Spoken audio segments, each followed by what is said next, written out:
ಸಿಟಿಲಿ ಓಟ್ ಹಾಕಿದ ತಕ್ಷಣ ಇಮಿಡಿಯೇಟಾಗಿ ಬಸ್ಗಳು ತುಂಬಿಕೊಂಡು ಹಳ್ಳಿಗಳಿಗೆ ಹೋಗ್ತಾರೆ, ಅಲ್ಲಿ ಓಟ್ ಹಾಕ್ತಾರೆ. ಸಂವಿಧಾನದಲ್ಲಿ ಏನು ಆಶಯ ಇದೆ ಆ ಆಶಯದಂತೆ ಎಲೆಕ್ಷನ್ ನಡಿಬೇಕು. ಚುನಾವಣೆಗಾಗಿ ಮಾತ್ರ ಅವ್ರು ಸೀಮಿತವಾಗಿರ್ತಾರೆ, ಅಭಿವೃದ್ಧಿ ಬಗ್ಗೆ ಸೀಮಿತ ಆಗಿರಲ್ಲ. ಕೃಷ್ಣ ಬೈರೇಗೌಡರು ಮಾಡ್ತಾ ಇರೋ ಕೆಲಸ ಇದು ಶ್ಲಾಘನೀಯವಾದಂಥ ಕೆಲಸ. SIR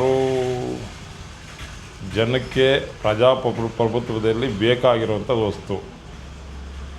SIR ನಾವು ಬಾಂಗ್ಲಾದೇಶದವ್ರನ್ನ ಪಾಕಿಸ್ತಾನದವ್ರನ್ನ ಟಾರ್ಗೆಟ್ ಮಾಡೋ ಬದಲು SIR ಏನು ಹೇಳುತ್ತೆ ಅಂದರೆ, ಎಲ್ಲಾದರೂ ಒಂದು ಕಡೆ ಮಾತ್ರ ನೀವು ಓಟ್ನ ಪವರ್ ಇಟ್ಕೊಬೇಕು. ಅದು ಬಿಟ್ಬಿಟ್ಟು ಹಳ್ಳಿಲಿರೋರು ಹಳ್ಳಿಲೂ ಇಟ್ಕೊಂಡಿರ್ತಾರೆ, ಸಿಟಿಲಿ ಬಂದಮೇಲೆ ಕೆಲಸಕ್ಕೆ ಅಂತ ಬಂದಿರ್ತಾರೆ, ಸಿಟಿಲೂ ಓಟ್ ಇಟ್ಕೊಂಡಿರ್ತಾರೆ. ಸಿಟಿಲಿ ಓಟ್ ಹಾಕಿದ ತಕ್ಷಣ ಇಮಿಡಿಯೇಟಾಗಿ ಬಸ್ಗಳು ತುಂಬಿಕೊಂಡು ಹಳ್ಳಿಗಳಿಗೆ ಹೋಗ್ತಾರೆ, ಅಲ್ಲಿ ಓಟ್ ಹಾಕ್ತಾರೆ. ಆದ್ದರಿಂದ ಒಂದು ರೀತಿ ಪ್ರಜಾಪ್ರಭುತ್ವದಲ್ಲಿ ಇದು ಅವಕಾಶ ಅಲ್ಲ. ಇದಕ್ಕೆ ಎರಡೆರಡು ಕಡೆ ಓಟ್ ಹಾಕೋದಕ್ಕೆ ಅವಕಾಶ ಇಲ್ಲ, ಒಂದೊಂದು ಕಡೆನೇ ಓಟ್ ಹಾಕಬೇಕು. ಆದ್ದರಿಂದ ಸಂವಿಧಾನದಲ್ಲಿ ಏನು ಆಶಯ ಇದೆ ಆ ಆಶಯದಂತೆ ಎಲೆಕ್ಷನ್ ನಡಿಬೇಕು ಅಂದರೆ SIR ತುಂಬ ಬೇಕಾಗಿತ್ತು. ಇವತ್ತು ದಿವಸ ಈ ಹಿಂದೆಯೇ ಆಗಬೇಕಾಗಿತ್ತು. ಸೆಷನ್ ಇದ್ದಂಥ ಕಾಲದಲ್ಲಿ ಇದು ಆಗಿದ್ದಿದ್ರೆ ಖಂಡಿತವಾಗೂ ಇನ್ನೂ ಸ್ವಲ್ಪ ಪ್ರಜಾಪ್ರಭುತ್ವದಲ್ಲಿ ಈ ಚುನಾವಣೆ ಅನ್ನೋದ್ರ ಬಗ್ಗೆ ಜನಕ್ಕೆ ಅರಿವು ಮೂಡ್ತಾ ಇತ್ತು.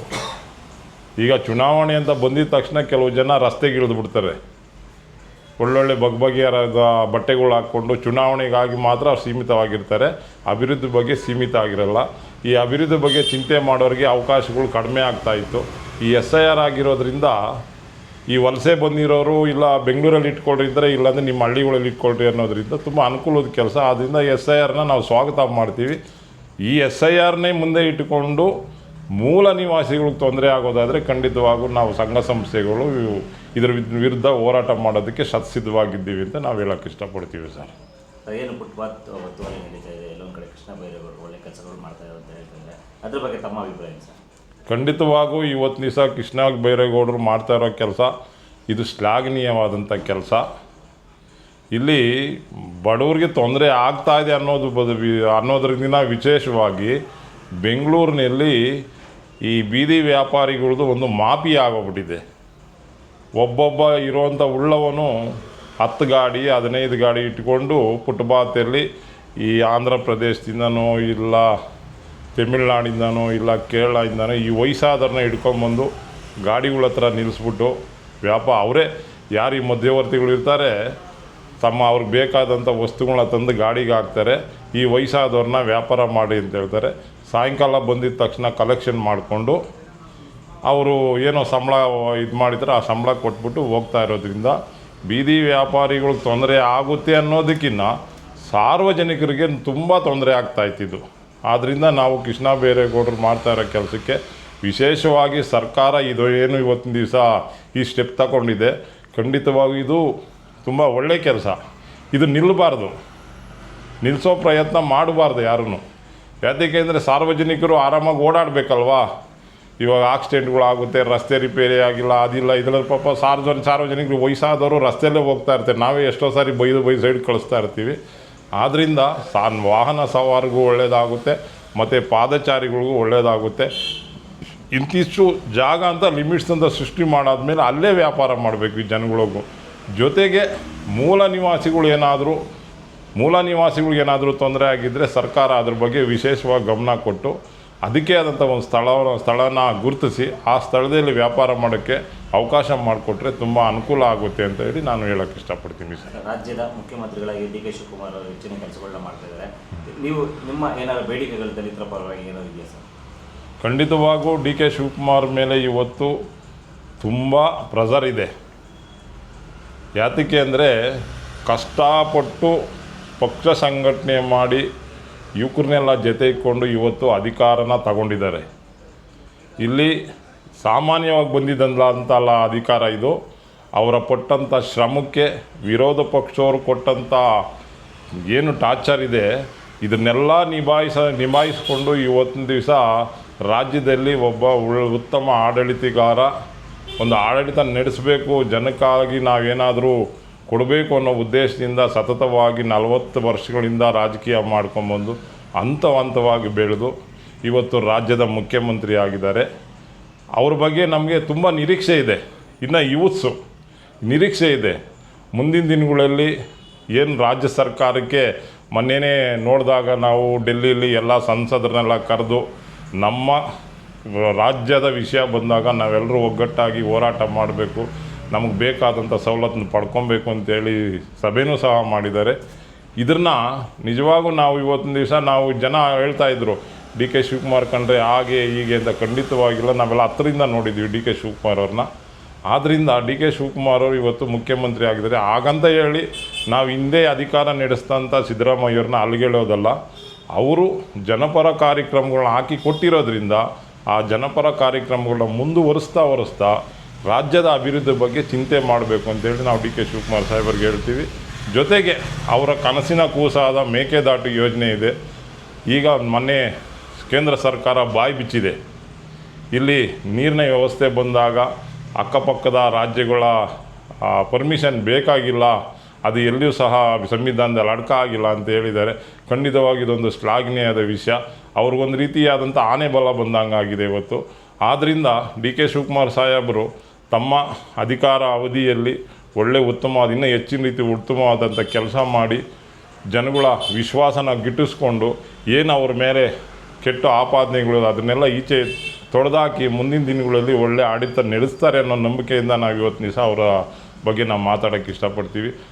ಜೊತೆಯಾಗಿ ಇನ್ನೊಂದು ನಾವು ಅವ್ರು ರಿಕ್ವೆಸ್ಟ್ ಮಾಡ್ಕೊತಾ ಇದ್ದೀವಿ. ಆರೋಗ್ಯ ಮತ್ತು ವಿದ್ಯಾಭ್ಯಾಸ ಅನ್ನೋದು ಖಾಸಗೀಕರಣ ಆಗಿಬಿಟ್ಟು ಬಡವ್ರನ್ನ ಕಿತ್ತು ತಿಂತಾ ಇದೆ.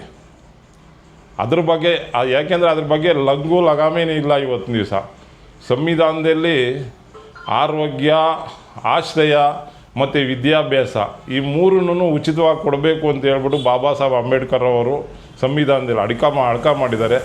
ಆದರೆ ಅದೊಂದು ದಂಧೆ ಮಾಡ್ಕೊಂಬಿಟ್ಟಿದ್ದಾರೆ. ಉಳ್ಳವರ ಪಾಲಾಗಿದೆ ವಿದ್ಯಾಭ್ಯಾಸ, ಉಳ್ಳವರ ಪಾಲಾಗಿದೆ ಆರೋಗ್ಯ, ಉಳ್ಳವರ ಪಾಲಾಗಿದೆ ಆಶ್ರಯ ಅನ್ನೋ ವಿಷಯ ಆಗೋಗ್ಬಿಟ್ಟಿರೋದ್ರಿಂದ ದಯವಿಟ್ಟು ಡಿ ಕೆ ಶಿವಕುಮಾರ್ ಸಾಹೇಬರು ಇದ್ರ ಬಗ್ಗೆ ಹೆಚ್ಚಿನ ರೀತಿ ಗಮನ ಹರಿಸ್ಬೇಕು. ಬಡವರು ಕೆಲಸಕ್ಕೆ ಹೋದರೆ ಇಲ್ಲ ಅಂದರೆ ಇಲ್ಲ. ಜೊತೆಗೆ ಏನು ಇವಾಗ ವಲಸೆ ಬಂದಿದ್ದಾರೆ ಉತ್ತರ ಕರ್ನಾಟಕದಿಂದ, ಮಂಗಳೂರು ಕಡೆಯಿಂದ, ಈ ಎಲ್ಲ ಕಡೆಯಿಂದ ಬೆಂಗಳೂರಿಗೆ ವಲಸೆ ಬಂದಿದ್ದಾರೆ. ಅವರು ಜೀವನ ಮಾಡೋಕ್ಕೂ ಕಷ್ಟ ಇದೆ ಇವತ್ತಿನ ದಿವಸ. ಯಾಕೆಂದರೆ ಗಂಡ ಒಂದು ರೀತಿ ಅದು ಇದು ಚಟಕ್ಕೆ ಬಲಿಯಾಗ್ಬಿಟ್ಟು ಹೆಣ್ಣು ಮಕ್ಕಳು ಇವತ್ತಿನ ದಿವಸ ಗಾರ್ಮೆಂಟ್ಸ್ಗೆ ಹೋಗಿ 5,000, 10,000, 12,000 ದುಡ್ಕೊಂಬತ್ತಾ ಇದ್ದಾರೆ. ಆದರೆ ಇವತ್ತು ಆ 5,000, 10,000, 12,000ದಲ್ಲಿ ಬೆಂಗಳೂರಲ್ಲಿ ಜೀವನ ಮಾಡೋಕ್ಕಾಗ್ತಾಯಿಲ್ಲ. ಜೊತೆಗೆ ಎಲ್ಲಾದರೂ ಈ ರೀತಿ ಒಂದು ಸಣ್ಣ ಪುಟ್ಟ ಆರೋಗ್ಯದ ಸಮಸ್ಯೆನೋ ವಿದ್ಯಾಭ್ಯಾಸ ಸಮಸ್ಯೆನೋ ಸೃಷ್ಟಿ ಆಗಿಬಿಟ್ಟೆ ಅವರ ಸ್ಥಿತಿ ಶೋಚನೀಯವಾಗಿರ್ತದೆ. ಆದ್ದರಿಂದ ಡಿ ಕೆ ಶಿವಕುಮಾರ್ ಸಾಹೇಬರಿಗೆ ನಾವು ಪರಿಪರಿಯಾಗಿ ಹೇಳ್ತೇವೆ, ಸಂಘ ಸಂಸ್ಥೆಗಳಿಂದ ಒಂದು ರಿಕ್ವೆಸ್ಟ್ ಮಾಡ್ಕೊತಾ ಇದ್ದೀವಿ. ಆರೋಗ್ಯ, ವಿದ್ಯಾಭ್ಯಾಸ ಮತ್ತು ಆಶ್ರಯ ಅನ್ನೋದನ್ನ ಪಾರದರ್ಶಕವಾಗಿ ಬಡವರು ಸಿಗುವಂಥ ಕೆಲಸ ಆಗಬೇಕು. ಅದ್ರ ಬಗ್ಗೆ ಹೆಚ್ಚಿನ ರೀತಿ ನೀವು ಗಮನ ಹರಿಸಿ ಅಂತ ನಾವು ಕೇಳ್ತೀವಿ. ಜೊತೆಯಲ್ಲಿ ನಾವು ಡಿ ಕೆ ಶಿವಕುಮಾರ್ ಸಾಹೇಬರಿಗೆ ತಿಳಿಸೋದೇನು ಅಂದರೆ, ಯುವ ಜನಾಂಗ ಇವತ್ತಿನ ದಿವಸ ನಿಮ್ಮ ಮೇಲೆ ಅಪಾರವಾದ ನಿರೀಕ್ಷೆ ಇಟ್ಕೊಂಡಿದ್ದಾರೆ. ಆ ನಿರೀಕ್ಷೆಗೆ ನಿಮ್ಮಿಂದ ಖಂಡಿತವಾಗೂ ಪ್ರತಿಫಲ ಸಿಕ್ಕಿದ್ರೆ ಖಂಡಿತವಾಗಿ ಮುಂದಿನ ದಿನಗಳಲ್ಲಿ ನೀವು ಇನ್ನೂ ಹೆಚ್ಚಿನ ರೀತಿ ಬೆಳೆಯೋಕ್ಕೊಂದು ಅವಕಾಶ ಆಗುತ್ತೆ. ನಿಮಗೆ ಸಿಕ್ಕಿರೋದು 2 ವರ್ಷ ಇರ್ಬೋದು. ಇದು 2 ವರ್ಷನ ನೀವು 20 ವರ್ಷ ಅಂತ ತಿಳ್ಕೊಂಡು ನೀವು ಜನಗಳ ಹತ್ರ ಆಗಬೇಕು ಅಂತ ಹೇಳ್ಬಿಟ್ಟು ಬಾಬಾ ಸಾಹೇಬ್ ಅಂಬೇಡ್ಕರ್ ಅವರ ಪ್ರತಿಷ್ಠಾನದ ವತಿಯಿಂದ ಅವರಿಗೆ ಹೇಳೋಕ್ಕೆ ಇಷ್ಟಪಡ್ತೀವಿ. ಜೊತೆಯಲ್ಲಿ ಅಧಿಕಾರ ಬಂದಾಗ ಕೆಟ್ಟ ಶಕ್ತಿಗಳು ನಿಮ್ಮ ಹಿಂದೆ ಮುಂದೆ ಓಡಾಡುವಂಥ ಪ್ರಯತ್ನನೂ ಮಾಡ್ತಾರೆ. ಅವ್ರ ಬಗ್ಗೆಯೂ ನೀವು ಎಚ್ಚರಿಕೆಯಿಂದ ಹೋಗಬೇಕು. ಯಾಕೆಂದರೆ ನಮ್ಮಂಥ ವಿದ್ಯಾವಂತರು ಮತ್ತು ನಮ್ಮಂಥ ಹೋರಾಟಗಾರರು ನಿಮ್ಮ ಒಂದು ರೀತಿಯಾಗಿ ನಿಮ್ಮನ್ನು ಒಂದು ರೀತಿಯಾಗಿ ಒಳ್ಳೆ ರೀತಿಯಾಗಿ ರಾಜಕೀಯ ಮಾಡಲಿ. ನೀವು ಎಲ್ಲ ಜನಾಂಗಕ್ಕೂ ಹತ್ರ ಆಗಿದ್ದೀರಾ. ಈ ನಮ್ಮ ಅಶೋಕ್ ಸಾಹೇಬ್ರು ಹೇಳ್ತಾಯಿದ್ರು, ಅವ್ರ ಉದ್ದೇಶ ಏನು ಅಂದರೆ BJPಲಿ ಇರೋರು ಮಾತ್ರ ಹಿಂದೂಗಳು ಅಂದ್ಕೊಂಬಿಟ್ಟಿದ್ರು. ಈ ಡಿ ಕೆ ಶಿವಕುಮಾರ್ ಅವರು ಎಷ್ಟು ದೇವಸ್ಥಾನಗಳು ಸುತ್ತು ಬಂದಿದ್ದಾರೆ, ಎಷ್ಟು ದೇವಸ್ಥಾನಗಳಲ್ಲಿ ಒಳ್ಳೆ ಕೆಲಸ ಮಾಡಿದ್ದಾರೆ ಅನ್ನೋದ್ರ ಬಗ್ಗೆ ಅದರಲ್ಲಿ 10% ಸಹ ಇನ್ನೂ ಅಶೋಕ್ ಅವ್ರು ಮಾಡೋಕ್ಕಾಗಿಲ್ಲ. ಆದರೆ ಮಾತ್ರ ಬೇರೆ ವಿಭೂತಿ ಇಟ್ಕೊಂಬಿಟ್ಟು ಭಂಡಾರ ಇಟ್ಕೊಂಬಿಟ್ಟು ಓಡಾಡಿದ ತಕ್ಷಣ ಭಂಡಾರ ಇಟ್ಕೊಂಡು ನಾನು ಹಿಂದೂ ಅನ್ನೋ ಥರ ಓಡಾಡ್ತಾ ಇದ್ದಾರೆ CM ಸಾಹೇಬರು ಅಂತ ಅಶೋಕರು ಹೇಳಿದರು. ಅಶೋಕರಿಗೆ ನಾವು ಒಂದು ಮಾತು ಹೇಳ್ತಾ ಇದ್ದೀವಿ, ಹಿಂದೂ ಅನ್ನೋದು ಯಾರಪ್ಪನ ಆಸ್ತಿ ಅಲ್ಲ ಸ್ವಾಮಿ, ಇದು ಇಡೀ ಭಾರತ ದೇಶಕ್ಕೆ ಸಂಬಂಧಪಟ್ಟ ವಿಷಯ. ನೀವು ಹಿಂದೂಗಳು ಮುಸಲ್ಮಾನರು ಅಂತೇಳಿ ಓಟ್ ತಗೊಂಡಿದ್ದು ಸಾಕು. ಇನ್ನಾದರೂ ನೀವು ಅಭಿವೃದ್ಧಿ ಬಗ್ಗೆ ಇಂಥ ನಾಯಕನಿಗೆ ಹಿಂದೆ ನಿಂತ್ಕೊಂಡು ಕರ್ನಾಟಕದ ಅಭಿವೃದ್ಧಿ ಬಗ್ಗೆ ನೀವು ಚಿಂತೆ ಮಾಡಿದರೆ ಖಂಡಿತವಾಗೂ ಮುಂದಿನ ದಿನಗಳಲ್ಲಿ ನಿಮಗೂ ಒಂದು ಅವಕಾಶ ಸಿಗ್ಬೋದು ಅಂತ ನಾವು ನಿರೀಕ್ಷೆ ಮಾಡಿದ್ದೀವಿ. ಕರ್ನಾಟಕದಲ್ಲಿ ಯಾರಿಗೆ ಅವಕಾಶ ಕೊಟ್ಟರು ಸಂತೋಷ ಪಡೋದು ನಮ್ಮಂಥ ಜನನೇ ಹೊರತು ಬೇರೆ ದೇಶದಿಂದ ಬರೋದಿಲ್ಲ, ಬೇರೆ ರಾಜ್ಯದಿಂದ ಬರೋದಿಲ್ಲ ಅನ್ನೋದನ್ನು ನೀವು ಅರ್ಥ ಮಾಡ್ಕೊಬೇಕು. ಜೊತೆಗೆ ಸಿ ಟಿ ರವಿ ಅವರಿಗೆ ಒಂದು ವಿಷಯ ಹೇಳ್ತೀನಿ, ಮಾತೆತ್ತರೆ ಮಲ್ಲಾಗಳು ಮುಸಲ್ಮಾನರು ಅಂತ ಹೇಳ್ಬಿಟ್ಟು ಬೆಂಕಿ ಹಚ್ಚೋದನ್ನು ಬಿಟ್ಬಿಟ್ಟು ನಿಮ್ಮ ವ್ಯಾಪ್ತಿಯಲ್ಲಿ ಏನು ಅಭಿವೃದ್ಧಿ ಕೆಲಸ ಮಾಡ್ಬೋದು. ನೀವೊಬ್ಬ ವಿರೋಧ ಪಕ್ಷದ ನಾಯಕರಾಗಿದ್ದೀರಾ, ಮುಖ್ಯ ಸಂಚೇತಕರಾಗಿದ್ದಿರಿ, ಹಲವಾರು ರೀತಿಯಾದಂಥ ರಾಜ್ಯ ಸರ್ಕಾರದಲ್ಲಿ ಪಾಲ್ದಾರರಾಗಿ ಕೆಲಸ ಮಾಡಿದ್ದೀರಾ.